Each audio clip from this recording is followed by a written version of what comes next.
এলি লোবেলের বয়স ছিল মাত্র ২৭ বছর যখন তিনি জঙ্গলে হাঁটতে গিয়ে পোকার কামড় খান। আপাতদৃষ্টিতে এটি খুব সামান্য মনে হলেও এর জ্বালাপোড়া লাল ত্বক তাই এলি তেমন পাত্তা দেননি। কিন্তু মাস ঘুরতেই দেখা গেল এলির সারা শরীরে অসহ্য ব্যথা, যা তিনি সহ্য করতে পারছিলেন না। এই সাথে কাশি, শ্বাসকষ্ট এবং স্মৃতিশক্তি ধীরে ধীরে কমে আসতে লাগলো। এলি ডাক্তারের কাছে গিয়েও কোনো সমাধান না পেয়ে এই উৎসাহী গবেষক শরণাপন্ন হলেন হুইল চেয়ারের। স্বাভাবিকভাবে হাঁটতে পারেন না, শরীরের উপর নিয়ন্ত্রণ থাকে না এবং সারা শরীর জুড়ে তার ব্যথা তো আছেই। হাত পা নাড়াতে গেলেই মনে হয় যন্ত্রণায় এক্ষুনি প্রাণ হারাবে। তিনি এর সমাধান পান ১ বছর পর। বোরেলিয়া গণের একটি ব্যাকটেরিয়া পোকার কামড়ের মাধ্যমে তার শরীরে ঢুকেছে। এই ব্যাকটেরিয়া ছড়িয়ে দিয়েছে লাইম ডিজিজ। রক্তশোষক পোকার কামড় এই রোগ ছড়ায়। বোরেলিয়া গণের ব্যাকটেরিয়া শরীরের নার্ভ সিস্টেম আক্রমণ করে, ফলে শরীরের নিয়ন্ত্রণ ব্যবস্থা আর প্রতিরোধ ক্ষমতা ধ্বংস হয়ে যায়।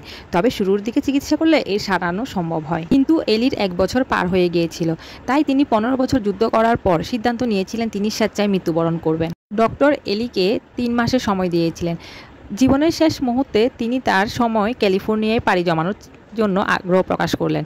ক্যালিফোর্নিয়ায় এক সূর্যস্নাত সকাল এলি কেয়ারটেকারকে বলে হুইল চেয়ার নিয়ে বাইরে বাগানে এসেছেন। আস্তে আস্তে উঠে দাঁড়িয়েছেন একটি দেয়াল ধরে, আর তাকাতেই সোনালি সূর্যের দিকে, নীল আকাশের দিকে, সবুজ প্রকৃতির দিকে তাকিয়েছিলেন। কয়েকদিন পর সবাইকে বিদায় জানিয়ে অন্ধকারে পাড়ি জমাতে হবে।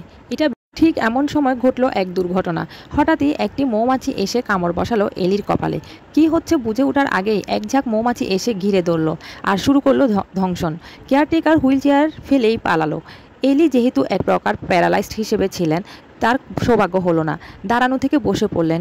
শুয়ে শুয়ে মৌমাছি ধেয়ে এলো তার দিকে। কামড়ে কামড়ে কিছুক্ষণ মাঝেই জ্ঞান হারালেন এলি।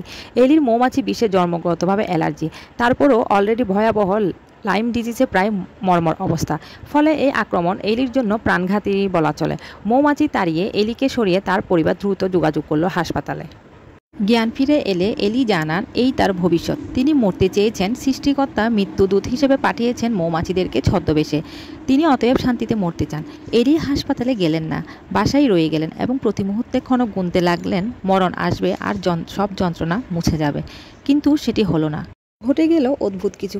জানতে হলে পেজটিকে লাইক এবং সাবস্ক্রাইব করে পাশে থাকুন।